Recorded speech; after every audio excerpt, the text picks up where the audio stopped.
Module 3d. Delivering services for youth who have been sex trafficked or commercially sexually exploited or are at risk to be. Survivors of trafficking and exploitation can offer important contributions to your program. Bukola Oriola. The Anderton Story. Survivors can shape services for residential programs through their lived experiences, through their cues for staff and everyone in the residential program setting providing services.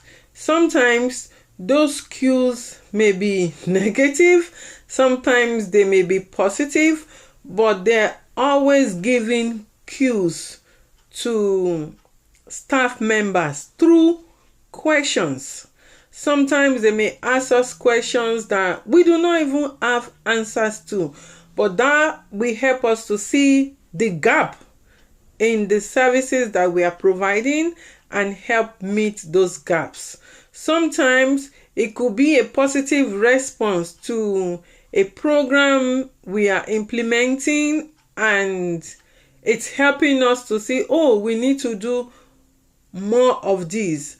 And when we see what we need to do more of through cues from survivors, we need to start finding ways to make that happen more and more for the survivor community generally, especially youth who are still in their formative years and learning about themselves and their environment, and especially when they've gone through experiences that are not so great. And I do always recommend looking for sometimes even non-verbal cues, because some survivors will not say something to you directly, but when they are explaining some things or sharing their challenges, that could lead to you understanding some of the needs that they have. And every survivor is unique. Even though they may have similar experiences, they feel those experiences differently. So we can't put everybody in one box and just assume that the same thing will work for everybody. And sometimes even something that we have been doing that has been working in the past, as time changes, may no longer work. Mentoring is one of the ways to help survivors build confidence. It helps them to believe in themselves, and it helps them to also be hopeful after going through a horrible experience. Either is the youth that we are currently serving, because sometimes we may be providing service to a youth, and during that service, the youth may say to us, oh, I would like to write a book, or I would like to start a non-profit, or I want to share my experience, I want to do public speaking. Sometimes what I've seen from others is saying to the survivor, oh, to start an organization is not an easy thing to do. To start a non-profit is not an easy thing to do.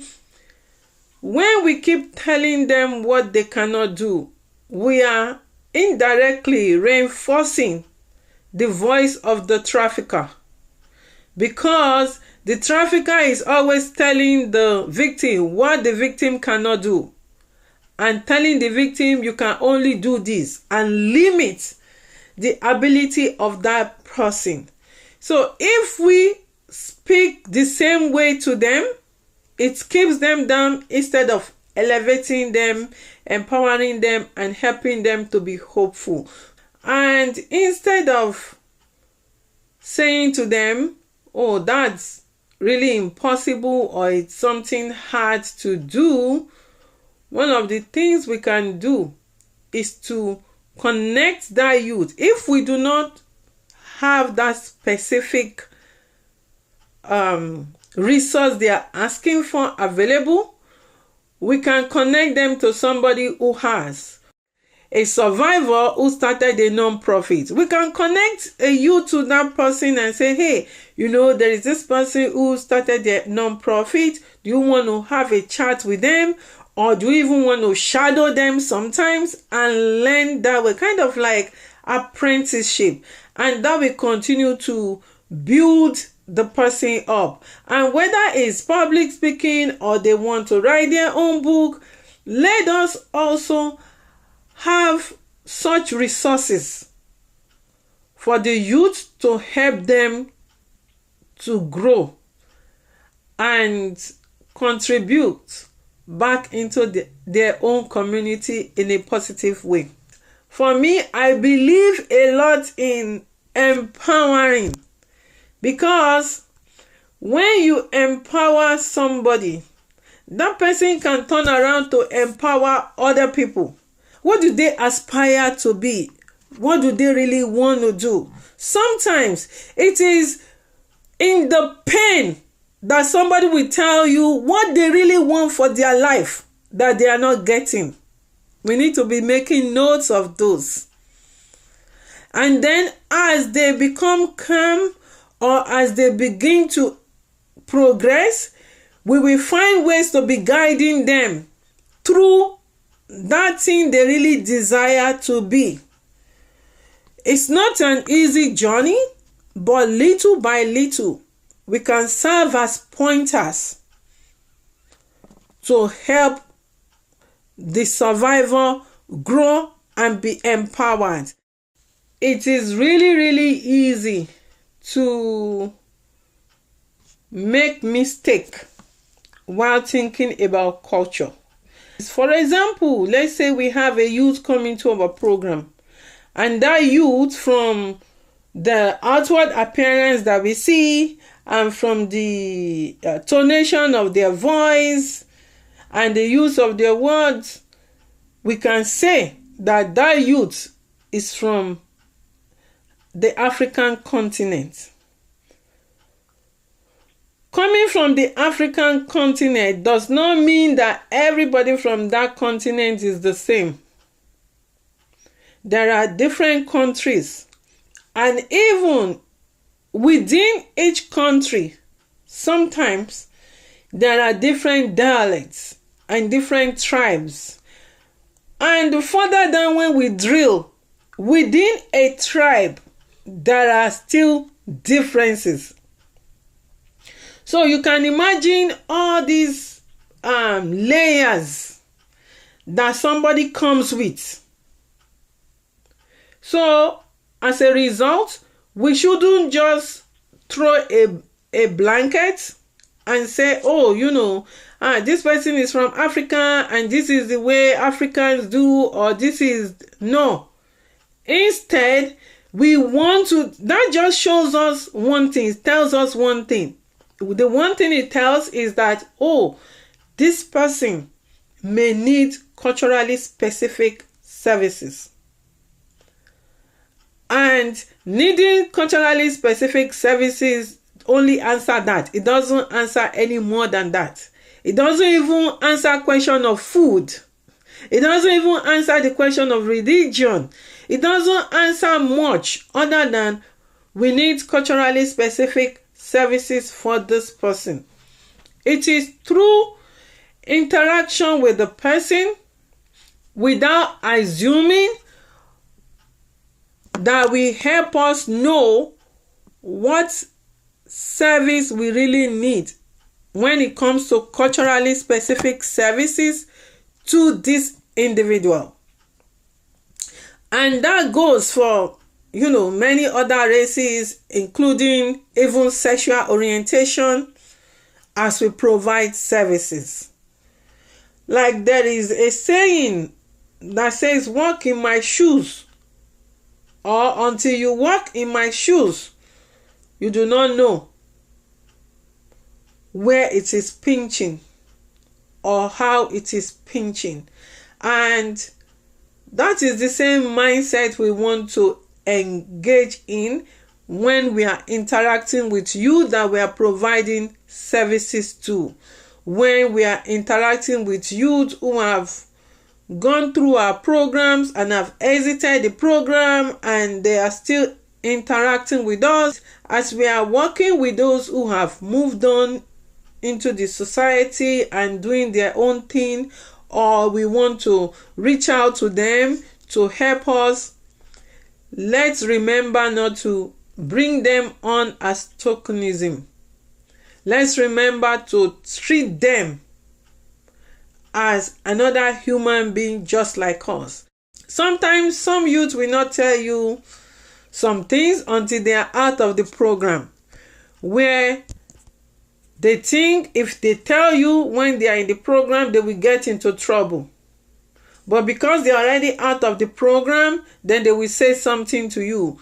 Yeah, sometimes some things will come out not so good, but how can we use all of this as a feedback to improve on our services? We should engage with survival leaders, even as a regional navigator, as an advocate in the organization. Do not discount the amount of effort that survival leaders bring into your work to help improve your work, either as subcontractors or as individuals working in another organization led by survivors, or those who are the leaders of that other organization, the survival leaders themselves, who are the ones setting up the organization and running the organization. Survival leaders are always interested in seeing another survivor survive. They're always interested in seeing another survivor, get out of trouble or get the help they need. And that's why sometimes there are some things that even the big organizations with a lot of money will not be able to do, but survival leader organizations will do. Sometimes these people will skip their own pay or part of their own pay to provide for another survivor who is still going through issues and going through services. So it is very, very, very important to engage these key partners and engage them respectfully as and equal program implementers. Not like just tokenize them or say, oh, survival leader, we have this survival leader, just because we want to write it down in our notes that we engage a survival leader. No, and trust me, they can see through you, because once you've experienced trafficking, trust is work in progress. So be rest assured that every now and then, the survivors you know or you are interacting with are putting you through the test without you knowing it. Testing whether you are trustworthy, whether you are respectful of the expertise they bring to the table beyond their lived experience. Voices of Safe Harbor, words of youth and survivors of sexual exploitation in Minnesota. A place with people in similar situations where people won't judge you by what's happened to you or by your race or religion.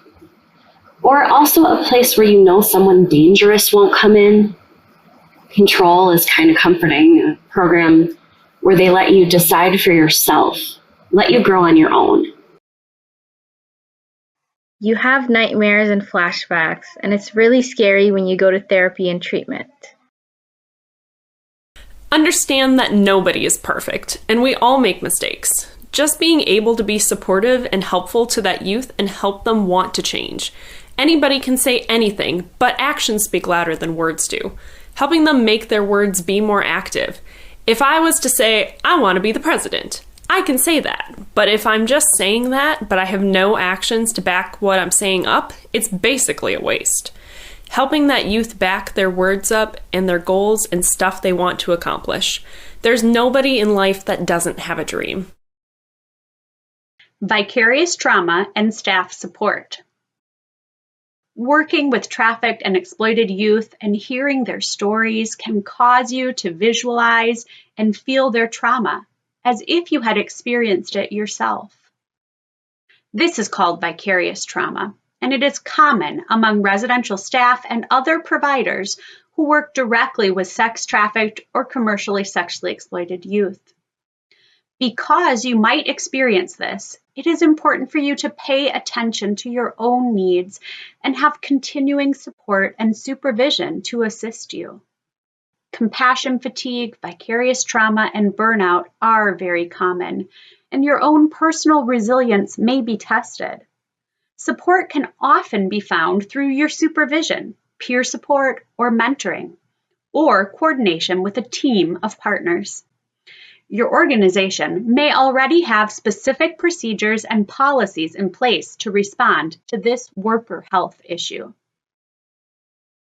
Practice quiz for Module 3 content. Question 1. True or false? It is best practice to be open and aware about grooming behaviors with the youth in your facility. Identify what grooming is and reassure youth that grooming is something staff are paying attention to and will try to prevent from happening. A, true. B, false. The correct answer is true. Question 2. True or false? When working with youth with experiences of recruiting others into sex trafficking or commercial sexual exploitation, it is important to provide close supervision and monitoring of youth's interactions and relationships. A, true. B, false. The correct answer is true. Question 3. As service providers, what is one of the most important things for you to remember when you are responding to trafficked, exploited, and at-risk youth? A, be kind and consistent. B, remember you are in charge and know best how to keep youth safe. C, the youth is in charge and gets to independently make their own plan.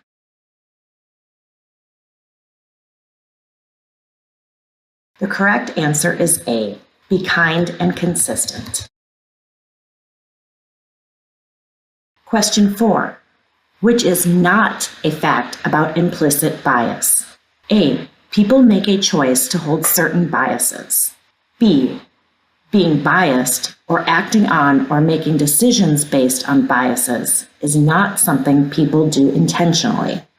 C, biases may be hard to recognize. D, we all need to work to recognize biases, talk about it, and work towards change.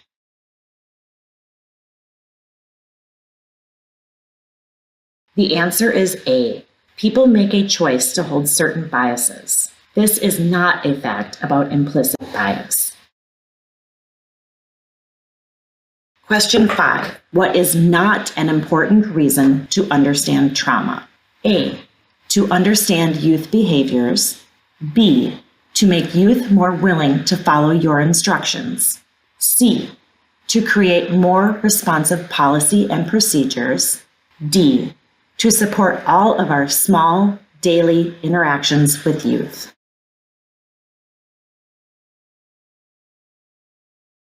The answer is B, to make youth more willing to follow your instructions. This is not an important reason to understand trauma. Question 6.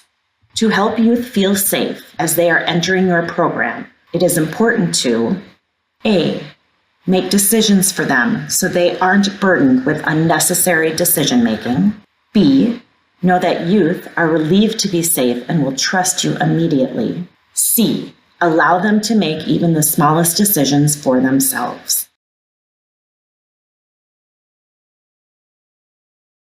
The correct answer is C.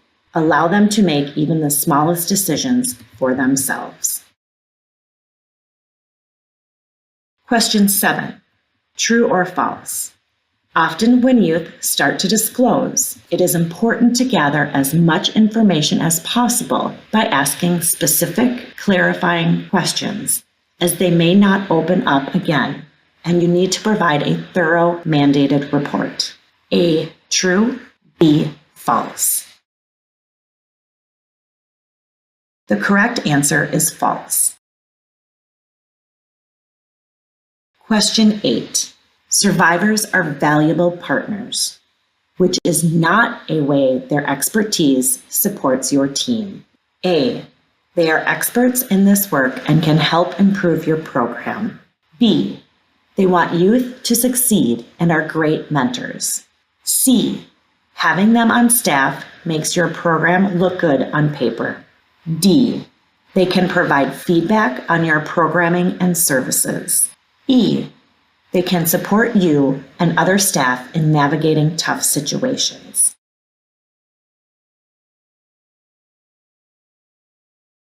The answer is C. Having them on staff makes your program look good on paper. Survivors should not be tokenized.